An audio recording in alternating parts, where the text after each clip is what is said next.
ഇസയ്ക്ക് ചോറ് കൊടുക്കാൻ പോവുകയാണേ. സത്യം പറഞ്ഞാൽ താമസിച്ചു കേട്ടോ. ഇനിയിപ്പോൾ പാത്തുവിനെ ട്യൂഷൻ ആക്കിയിട്ടാണ് പോകുന്നത്. അവിടെ 2 പൂച്ചക്കുട്ടികളുണ്ട് ട്യൂഷൻ ക്ലാസ്സിൽ.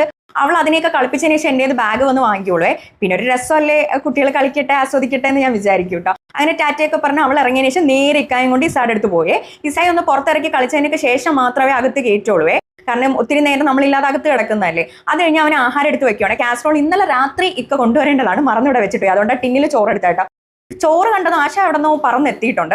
അത് കഴിഞ്ഞിട്ട് അവനുള്ള റോപ്പ് ടോയ് ഞാൻ എടുത്ത് കാണിച്ചു കൊടുക്കുവാണ്. ഒരു കുഞ്ഞു ബോളായിരുന്നേ ആദ്യം. അത് അവൻ കൊടുത്തതും കടിച്ചു, പക്ഷെ ബാക്കി അകത്ത് വെച്ചേക്കുവാണ്. അപ്പോൾ എനിക്കൊരു പേടി, നമ്മളില്ലാത്ത സമയത്തെ ബാക്കിയകത്ത് പോയി കഴിഞ്ഞാൽ അത് പ്രശ്നമാണേ.